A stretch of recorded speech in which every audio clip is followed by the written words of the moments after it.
Hello friends, मैं गंगा दत्त आज एक बहुत ही नाजुक सा विषय लेकर आपके सामने है। विषय भी बच्चों से और बड़ों से दोनों से रिलेटेड है। जनरली तो बच्चों का ज्यादा है क्योंकि सब्जेक्ट लिया है मिर्गी, एपिलेप्सी और सेरेब्रल पाल्सी, डिसेबिलिटी या डिसेबल चाइल्ड, आप कुछ भी बोल सकते हैं। इसमें कई पैटर्न आ जाते हैं, जैसे मिर्गी एक हुआ, सेरेब्रल पाल्सी दूसरा हुआ, एबनॉर्मलिटी तीसरा हुआ। एबनॉर्मलिटी में क्या है कि बहुत सारे बच्चे जिनको सीपी है और मिर्गी है, दोनों ही, वो बच्चे ना खड़े होते हैं, ना बैठते हैं, ना चलते हैं, ना ही अपना कोई काम कर सकते हैं, चाहे वो 1 साल का बच्चा है और चाहे वो 12 साल का बच्चा, चाहे वो 20 साल का। तो ये सब डिसेबल कैटेगरी में आते हैं, स्पेशल बच्चों में आते हैं। आज का जो हमारा विषय है वो इसी को लेकर है। हमने इससे भी पहले बहुत वीडियो बनाए, बहुत सारे बच्चे और बड़ों का वीडियो बनाते हैं, क्योंकि मिर्गी बहुत कॉमन है। किसी भी एज के व्यक्ति को किसी भी कारण से मिर्गी आ सकती है। तो आज का वीडियो सब्जेक्ट पर है, लेकिन साथ में एक छोटे बच्चे की हम आपको बाइट दिखा रहे हैं। इसमें बच्चे को दिन में कम से कम 15 से 20 बार या 25 बार के झटके आते थे, सीजर आते थे। ये बच्चा हमारे यहाँ भोपाल विदिशा से आया हुआ है और आप इस बच्चे के पेरेंट्स से सुनिए कि वो कितने परेशान थे इस बात को लेके, क्योंकि मिर्गी एक ऐसा रोग है दोस्तों कि मिर्गी के का दिमाग भी कमजोर होता है, और दिमाग कमजोर होता है तो फिर वो उसकी इंटेलिजेंस लेवल तो बिल्कुल ही डाउन हो जाता है और धीरे धीरे करके और कम हो जाता है। जितनी फ्रिक्वेंटली मिर्गी आएगी उतना ही दिमाग भी होता चला जाएगा और बॉडी में भी प्रॉब्लम आती ही है उसकी। तो आज यही विषय है हमारा और इसी पर हम विस्तार से चर्चा करेंगे। आइए, मैं आप सबका स्वागत करती हूँ दादूस एक्यूपंक्चर दिल्ली में। आप सब जुड़िए हमारे साथ। हमारे वीडियो हफ्ते में 1 या 2 आते ही रहते हैं। और भी अगर आपकी भी कोई जानकारी हुई, आप किसी विषय में भी जानना चाहते हैं और उसकी अगर ठीक होने की पॉसिबिलिटी हमारे यहाँ इस एक्यूपंक्चर साइंस में होगी, तो हम निश्चित आपको जवाब देंगे। आप हमें कॉल कर सकते हैं, मेल कर सकते हैं, व्हाट्सएप पर मैसेज भेज सकते हैं। हमारी वेबसाइट है www.daduacupuncture.in, आप वहाँ जा सकते हैं, वहाँ भी आप अपनी बात रख सकते हैं। किसी भी मैसेजर से आप हमको मैसेज भी कन्वे करा सकते हैं। जरूर हम आपकी मदद करने की कोशिश करेंगे और तब तक उम्मीद रहती है कि वो बीमारी ठीक भी हो जाए। फेसबुक पर दादूस एक्यूपंक्चर हमारी आईडी है, इंस्टाग्राम पर आप हमें फॉलो कर सकते हैं, यूट्यूब पर तो दादूस एक्यूपंक्चर के नाम से है ही। आप हमें जुड़िए और मिलिए और जानिए। सब्सक्राइब कीजिए, शेयर कीजिए, लाइक कीजिए। अधिकार आपका है सब्सक्राइब करना, लाइक करना, शेयर करना और आपकी बातों का जवाब देना या आपसे रिलेटेड प्रॉब्लम्स को सॉल्व करना या उसके बारे में बताना, ये जिम्मेदारी हमारी है। तो हम अपनी जिम्मेदारी निभाते हैं, आप हमारे साथ जरूर जुड़िए। तो सब्जेक्ट चल रहा है एपिलेप्सी। देखिए, एपिलेप्सी में 2-3 कारण रहते हैं। सबसे पहले जिन बच्चों को होती है उनमें ज्यादातर रहता है कि जिनके बर्थ के समय ऑक्सीजन नहीं मिलती, उन बच्चों को वो मिर्गी के दौरे आने की संभावना रहती है। साथ में उनको सेरेब्रल पाल्सी हो जाती है क्योंकि उन बच्चों को ऑक्सीजन नहीं मिली होती। एक रीजन ये रहता है। एक और कारण रहता है कि कुछ बच्चों में या बड़ों में हाई फीवर होता है। वो बर्थ के बाद हो सकता है, बर्थ के कुछ महीने बाद हो सकता है, साल बाद हो सकता है, किसी भी उम्र में हो सकता है। हाई फीवर जिसे मेनिंजाइटिस भी कहते हैं, या हाई फीवर जो एक्सट्रीम तक जाता है, उस स्थिति में भी कई बार एपिलेप्सी के दौरे आने शुरू हो जाते हैं। साथ में बच्चा हाइपर एक्टिव हो जाता है और डिसेबिलिटी भी साथ साथ आ जाती है। वो आती है उन बच्चों में जो जन्म से कुछ दिन बाद ही जिनको हाई फीवर होता है। तो सीपी ना होकर के ये मेनिंजाइटिस भी एक कारण होता है जो एबनॉर्मलिटी का रहता है। बच्चा चल नहीं पाता, खड़ा नहीं हो पाता या बोलता नहीं, आवाज नहीं निकलती उसकी। तो ये सब बीमारियां उसके साथ ही जुड़ी हुई है। इसलिए होती है कि किन्हीं कारणों से, किसी बीमारी की वजह से ब्रेन को ऑक्सीजन नहीं गई, कुछ देर का एक प्रॉब्लम रही, तो उस दौरान भी मिर्गी की संभावना बन जाती है या उसका कोई भी हिस्सा मारा जाता है। और पैरालिसिस तो आप जानते ही हैं कि जब ब्लड सर्कुलेशन अगर किसी कारण से कम ब्लड ब्रेन की तरफ जाता है तो वेसल बस्ट होती है, हेमरेज होता है और पैरालिसिस हो जाता है। तो यहाँ हम इन बीमारियों में बात कर रहे हैं, तो आप ये जानिए कि पैरालिसिस के बारे में तो मैं ये कह सकती हूँ कि 100% क्योर होता है, कोई वजह नहीं है। सिर्फ डिपेंडेंसी इस बात की रहती है कि वो कितना पुराना है और कितनी हाथ पैरों में प्रॉब्लम है, बस उसमें टाइम थोड़ा आगे पीछे हो सकता है। किसी का 10 दिन में ठीक होता है तो किसी का 50 दिन, सिर्फ अंतर इतना होता है, बाकी पैरालिसिस ठीक होता है। पैरालिसिस की एक ब्रांच ये है सेरेब्रल पाल्सी। इसमें भी बच्चा डिसेबल ही होता है, उसके हाथ पैर नहीं चलते, उसकी बॉडी नहीं चलती, उसकी आवाज नहीं होती, उसका दिमाग प्रॉपर काम नहीं करता क्योंकि उसको मिर्गी की वजह से उसका दिमाग कमजोर हो चुका होता है। तो इन सब बीमारियों के ट्रीटमेंट में दादूस एक्यूपंक्चर में हम जो ट्रीटमेंट करते हैं, एक्यूपंक्चर का मतलब एक्यूपंक्चर नहीं है, एक्यूपंक्चर मतलब सुई लगाना नहीं है। एक्यूपंक्चर में आपको ये भी जानना है कि सामने वाला क्या आपकी बीमारी को और आपकी प्रॉब्लम को समझ रहा है। एक्यूपंक्चर मैं जो दादूस एक्यूपंक्चर में हम ट्रीटमेंट करते हैं, इसमें ट्रीटमेंट दिया जाता है, हम देते हैं माइक्रो एक्यूपंक्चर, जो जनरली लोग नहीं करते, उनको पता भी नहीं होता, और पता भी होता है तो शायद कैलकुलेशन की कोई बात होती है। अदरवाइज तो सेरेब्रल पाल्सी में और एपिलेप्सी में कोई वजह नहीं है कि बच्चा ठीक ना हो, बिल्कुल ठीक होते, 100% ठीक होते, क्योंकि मेरे यहाँ बहुत बच्चा साथ चारों तरफ पूरे हिंदुस्तान भर से आते हैं बच्चे, और सब बच्चे अच्छे होकर जाते हैं, अपने पैरों पे चलते हैं, बोलते हैं, करते हैं। और एपिलेप्सी तो कुछ दिनों में 10 से 20 दिन 25 दिन में ही खत्म हो जाती है।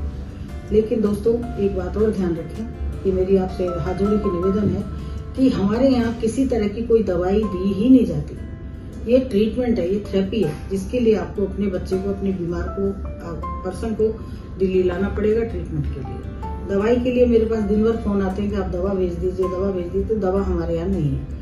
आपको दवा खानी है तो आप बहुत सारे डॉक्टर्स हैं जो एलोपैथी या होम्योपैथी या आयुर्वेदा जो भी देते हैं उनसे आप ले सकते हैं। अगर परमानेंट ठीक करना है, दवाई नहीं खानी है और हमेशा के लिए ठीक करना है, इंटेलिजेंट बनना है, तो दादूस एक्यूपंक्चर में कॉन्टेक्ट कर सकते हैं। सेरेब्रल पाल्सी में भी हाथ पैर सब खुल जाते हैं, बैठना, उठना, खड़ा होना, चलना सब शुरू हो जाता है। डिपेंड करता है अलग अलग कैटेगरी के बच्चों पे अलग अलग तरह से ट्रीटमेंट का होगा और समय की दिमाग। साथ में डाइट का रहता है कि डाइट में आप बच्चे को क्या दें। उसकी मसल इतनी वीक है कि उनकी उंगलियां तक भी ऐसे मुड़ जाती हैं जैसे कि आपने किसी भी चीज को मुड़ दिया, जो कि आम इंसान के नहीं मुड़ सकते। लेकिन उन बच्चों के मसल इतने वीक होते हैं वो उंगलियां बिल्कुल फोल्ड हो जाती हैं। आप ऐसे उंगली को फोल्ड कर लीजिए, ऐसे फोल्ड हो जाती है। हमारी उंगलियां नहीं हो सकती, किसी और की नॉर्मल आदमी की नहीं हो सकती। पैर की उंगलियां भी ऐसी होती है, मसल पावर इतनी, पैर हाथ इस तरह से कांपते हैं क्योंकि मसल वीक है। इन सब का पूरा ट्रीटमेंट और पूरा क्यूर हमेशा के लिए आपका बच्चा, आपका व्यक्ति ठीक हो जाएगा। ये हमारा दादूस एक्यूपंक्चर का आपके साथ में एक वादा है, क्योंकि हम इतने लोगों का ट्रीटमेंट कर रहे हैं और रिजल्ट सामने हैं हमारे। और हम आज से नहीं 36 ईयर्स से मैं प्रैक्टिस में हूँ, जो कि हम करते आ रहे हैं। तो जुड़िए हमारे साथ और जानिए। आज जिस बच्चे के बारे में हम बात कर रहे हैं, इस बच्चे का नाम है अथर्व। ये आया भोपाल से। सुनिए इसके फादर से क्या कहना चाहते हैं। इनका अपना 20 दिन का एक्सपीरियंस क्या है। 20 डेज का ट्रीटमेंट हमने दिया। ये बच्चा बिल्कुल ऐसे लाए थे जैसे उसकी कोई एक्टिविटीज नहीं थी, सिर्फ दूध पिलाया तो दूध उसने पी लिया, मिल्क ले लिया, मदर फूड ले ली या फिर और फूड ले ली, या वो लेटा ही रहा, या वो कभी उसने उठ के या देख करके या कभी कुछ नहीं हुआ। आज ये बच्चा नॉर्मल कंडीशन पर जा रहा है, इसकी मिर्गी बंद हो चुकी है। आप पेरेंट्स से सुने, वो अपने बारे में, इस बारे में, बच्चे के बारे में और अपने बारे में बताएंगे कि उन्होंने क्या क्या कराया और क्या क्या करा रहे। उसके बाद में आप दादूस में संपर्क कीजिए। एश्योर है कि आपका बच्चा ठीक हो जाएगा। Thank you so much. नमस्कार।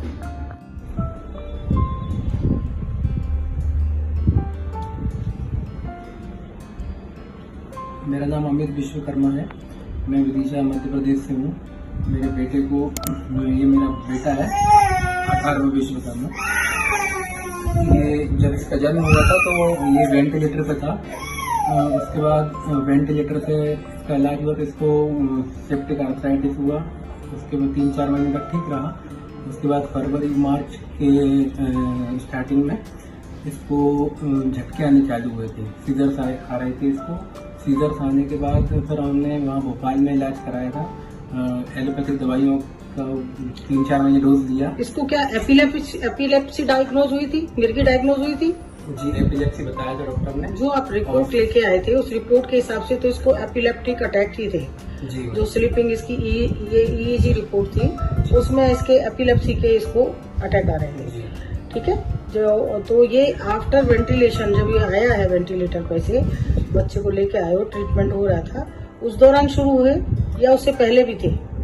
झटका आने के बाद फिर वेंटिलेटर पे चला गया था। मतलब पहले से थे, जर्क पहले से आ रहे थे? जर्क स्टार्टिंग में पहला आया था, उसके बाद फरवरी तक नहीं आया था। अगस्त में इसका बर्थ हुआ था, अगस्त 2022 में।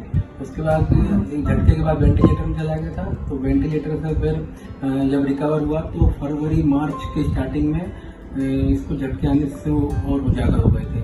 दिन भर में कम से कम 15 से 20-25 बार झटके आते थे। तो यानी मिर्गी के जो अटैक आते थे 15 से 20 बार दिन भर में आ जाते थे? जी। अच्छा। 15 से 20 बार आते थे। उसके बाद फिर हमने 3-4 महीने एलोपैथिक ट्रीटमेंट लिए भोपाल में, डॉक्टर के यहाँ पे लिया था। एलोपैथी ट्रीटमेंट लिया न्यूरोलॉजिस्ट के यहाँ, लेकिन हमें आराम वहाँ से कम लगा। फिर उसके कम से मतलब आपका है कि आप दवाइयाँ बच्चे को बराबर दे रहे होंगे? जी, दवाइयाँ हम रेगुलर दे रहे थे, जो डोज मैडम बोलती थी वहाँ पर डॉक्टर मैडम, वैसा डोज हम देते थे वहाँ पर। तो इसको जो जर्क आ रहे थे वो कम नहीं हुए क्या? कम नहीं हुए, और दवाई के बाद भी कम नहीं हुए। अच्छा, फिर उसके बाद हमने यहाँ का मैडम के बारे में पता चला। नहीं, खाली मेरा पूछने का मुझे ये है मतलब कि इसको खाली जर्क ही थे या और भी कोई बॉडी में एबनॉर्मलिटी आपको नजर आई थी?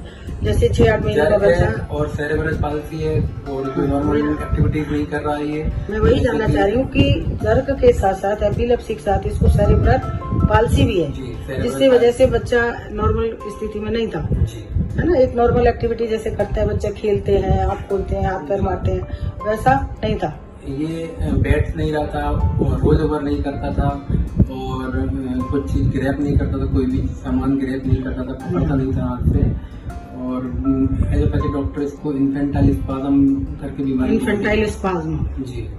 और यहाँ पर जब मैडम को दिखाया, आपको दिखाया, तो यहाँ पर मैडम इन द सेंस के दादू है कि डॉक्टर गंगा दादू मैडम आपके यहाँ लेके आए।